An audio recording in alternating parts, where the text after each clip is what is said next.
Dear students, इंसान की तहजीब और तमद्दन में बड़ी तेज़ी के साथ तब्दीलियां भी रोनुमा होती हैं। इंसान ने कुछ ऐसे अदवार भी देखे जब से ये दुनिया वजूद में आई है, जिसमें तब्दीलियां स्लो रहीं, सोशल चेंजेस स्लो रहे, आबादियों के बढ़ने की तादाद स्लो रही। लेकिन बहरहाल एक चेंज तो था, एक कॉन्टिन्यूस प्रोसेस की तरह हमारे साथ जुड़ा रहा, इंसान के साथ जुड़ा रहा। और हमने मुख्तलिफ सिविलाइजेशंस देख ली, हमने मुख्तलिफ चेंजेस देखी, अपने रहन सहन के अंदर मुख्तलिफ चेंजेस जो है वो हमने देखी। आज की दुनिया, जैसा कि हम सबको पता है, एक मुख्तलिफ किस्म से चैलेंजेस का शिकार है, और इसमें एक बहुत बड़ी वजह प्लैनेट अर्थ के ऊपर दुनिया की आबादी का प्रेशर है। बहुत ज़्यादा प्रेशर, आबादी की जो प्रोजेक्शंस हैं वो इतनी ज़्यादा हैं, तो हमारे मसाइल भी, despite of all the scientific technologies we are using, despite of all the medical technologies, despite of all the technologically जितना भी हमने उसको एडवांस कर लिया है, चैलेंजेस भी जो हैं वो वक्त के साथ साथ बढ़ते जा रहे हैं। इसके नतीजे में मुख्तलिफ़ किस्म की हमें अपनी ज़िंदगियों के अंदर कॉन्सेप्ट्स भी जो है वो नज़र आए। जैसा कि फ़ॉर एग्ज़ाम्पल आज की दुनिया को हम ग्लोबल वर्ल्ड कहते हैं। हम ग्लोबल वर्ल्ड इसलिए कहते हैं कि दुनिया एक दूसरे के साथ, एक तो जुड़ना आसान है, एक जगह से दूसरी जगह पहुँचना आसान है। एक कंट्री का दूसरी कंट्री के साथ मुफ़ाद जो है वो जुड़ा हुआ है, और आइसोलेशन में दुनिया की कोई भी कंट्री गुज़ारा नहीं कर सकती। यही ट्रेंड, यही बात मैं आपको समझाऊँगी। जब हम अर्बनाइज़ेशन की बात करते हैं, तो एक और जो कॉन्सेप्ट अर्बनाइज़ेशन के अंदर समझ आता है वो अर्बन कॉरिडोर का समझ आता है, कि बड़े शहर कैसे आपस में जुड़ेंगे और एक दूसरे को प्रोबेबली सपोर्ट करेंगे, किस वे में जुड़ेंगे दुनिया के बड़े शहर, और एक दूसरे के साथ कनेक्टिविटी जो है वो पैदा पैदा करेंगे। इसको अर्बन कॉरिडोर्स जो है वो कहा गया। आइए मैं आपको बताऊं कि दुनिया के कौन से ऐसे रीजन्स हैं जहाँ पे हमें अर्बन कॉरिडोर्स जो हैं वो नज़र आएंगे। जैसा कि मैंने आपको बताया, the number of the mega cities in Asia elf, दुनिया में और भी जो दूसरे कॉन्टिनेंट्स हैं वहाँ पे ग्रो कर रही हैं।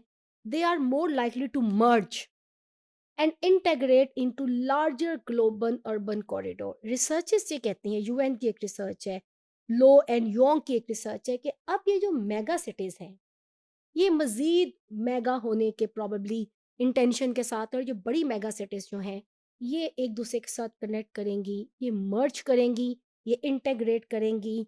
इससे इन लोगों की इकोनॉमिक, सोशल इश्यूज़ में कमी भी आ सकती है, एक दूसरे के साथ कोऑपरेट कर सकते हैं, और दुनिया में ये ट्रेंड अब देखने में नज़र आएगा, और इसे हम कहेंगे urban corridor. Regional urbanisation is so common in Asian countries. जो हमारी रीजनल अर्बनाइजेशन है, रीजनल लेवल पे एशिया के अंदर जो अर्बनाइजेशन है, इसमें बहुत सी ऐसी मिसालें हैं। For example, that some demographers they have argued that the European notion of the separate countries is not appropriate in less developed country. Europe के अंदर क्योंकि हमें बहुत ज़्यादा छोटी छोटी कंट्रीज भी जो हमें नज़र आती हैं, सेपरेट कंट्रीज में नज़र आती हैं, तो डेमोग्राफर्स का कहना है कि एशिया में इसकी हमें को ख़ास जगह नज़र नहीं आती। इंस्टेड वो आर्ग्यू करते हैं कि वी शुड, जैसा कि यूरोप के अंदर आपका जो इनका जो इनकी कई ऐसे इलाके हैं जहाँ की आबादी 2000 है, 3000, उन्होंने खुद को पूरा मुल्क जो है वो डिक्लेयर किया हुआ है, तो छोटे छोटे शहर भी नजर आएंगे। लेकिन एशियन जो ग्राउंड रियलिटीज़ हैं, जो एशिया का कॉन्टिनेंट है, डेमोग्राफर्स कहते हैं कि वो अर्ज करते हैं कि we should instead broad regional urbanisation trend, because Asia में जो आपकी लेस डेवलप्ड रीजन्स हैं वो ज़्यादा मौजूद हैं। यूरोप में अगर हम छोटे क्लस्टर्स की बात करते हैं, जिन्हें वो सिटीज़ भी कहते हैं, तो उसकी वजह ये है कि वो डेवलप्ड हैं, वहाँ पे सारी फैसिलिटीज़ हैं। एशिया में क्योंकि लेस डेवलप्ड रीजन्स यहाँ पे ज़्यादा हैं, तो इन्हें शायद इंटेग्रेट होने की ज़रूरत है, अर्बन कॉरिडोर्स बनाने की ज़रूरत है। अब मैं आपको कुछ ऐसे नाम बताऊंगी जो अर्बन कॉरिडोर्स बन चुके हैं। The Pearl river delta, Yangtze river delta, Beijing, Shenzhen, Seoul, Tokyo, Taipei urban corridor, and the Singapore Kuala Lumpur corridor. These are the example of the linked mega cities of the regional urbanization in Asia. अगर मैं आपको Asia की बात करूं, तो ये आपको कुछ Seoul, Korea, Beijing, China, Singapore और कोलंबपुर, ये एक दूसरे के साथ लिंक किए हैं डिफरेंट वेज में, चाहे वो ट्रेन्स के थ्रू किए हैं, चाहे वो पुल बना के किए हैं, आमदोरफ्त इन्होंने अपने में मेगा सिटीज ने आपस में एक दूसरे की है। The Tokaido corridor stretching between the Tokyo और ओसाको के दरमियान जो है, and the high speed Shinkansen bullet train system that connects the two metropolitan cities, इसमें हाई लेवल ऑफ अर्बनाइजेशन को वजूद दिया है। जापान के अंदर, और ये एक एग्जाम्पल है अर्बन कॉरिडोर की। इसी तरह से Boston, New York, Washington DC axis, the Chicago Pittsburgh corridor, the Rhine valley and the London network, these are all the examples of the urban corridor in the more developed countries, MDC countries. One result of this clustering in less developed regions will be a change in the hierarchy of the world largest cities.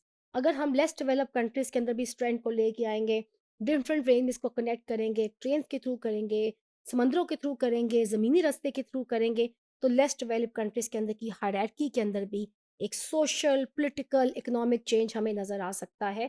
तो आज की दुनिया इसकी तरफ भी मुतवज्जो हो रही है।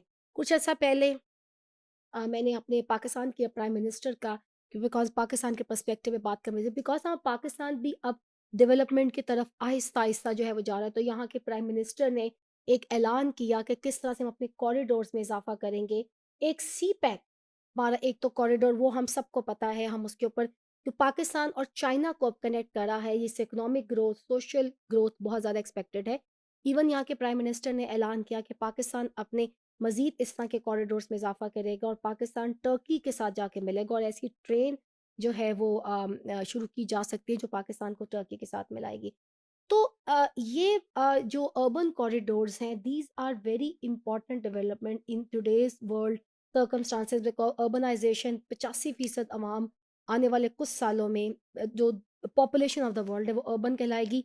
तो जब ये अर्बन कॉरिडोर्स होंगे, एक मुल्क दूसरे मुल्क के साथ वहाँ पे आना ईजी होगा, इकोनॉमिक एंड पॉलिटिकल एक्टिविटीज़ होंगी, सोशल एक्टिविटीज़ होंगी, तो यकीनन डेवलपमेंट हमें तेज़ होती जो है वो नज़र आएगी। So the rest have been replaced by the LDR cities that were not even on the list in the 1915. 2025, all of the top cities will be mega cities. 2025 तक दुनिया की जो बड़ी जो टॉप सिटीज है, अब वो मेगा सिटीज जो है वो कहलाएंगी। These new mega cities will be headed by the Tokyo, which is projected to have 38.7 million people. अब मैं अगर आपको मेगा सिटीज की बात करूं 2025 में, तो टोक्यो सबसे बड़ी मेगा सिटी होगी जो 38.7 मिलियन पीपल को केटर करेगी। To give you a sense of scale, if Tokyo were a country not a city, अगर सिर्फ टोक्यो जो कि जापान का एक शहर है, अगर आपको मैं आइडिया दूं, अब मैं कहूँ कि वो एक कंट्री है, सिटी नहीं है, it would rank as the 35 most populous country in the world. अगर मैं उसको कंट्री डिक्लेयर कर दूं तो 35वें नंबर पे आ जाएगी। Los Angeles near the bottom of the list is projected to have mere 15.7 million people. तो ये एक प्रोजेक्शन है। लाहौर की अगर मैं आपके साथ बात करूँ तो हमारी जो आबादी है वो 11-12 मिलियन, तो लाहौर की जो है वो आबादी है, और इससे कहीं ज़्यादा कराची की आबादी है। बॉम्बे की आबादी जो है वो 15 मिलियन से भी ज़्यादा बॉम्बे की आबादी है। तो ये मेगा सिटीज़ हैं, जो आपके अच्छी डेवलप नेशंस हैं, वहाँ पे हालात और हैं। बहरहाल मेगा सिटीज़ के अंदर इतने लोगों का रहना, जो जो आपकी लो डेवलप रीजन्स हैं, वहाँ पे एक चैलेंजिंग सिचुएशन बन जाती है स्टेट के लिए, in terms of catering so many people at one time.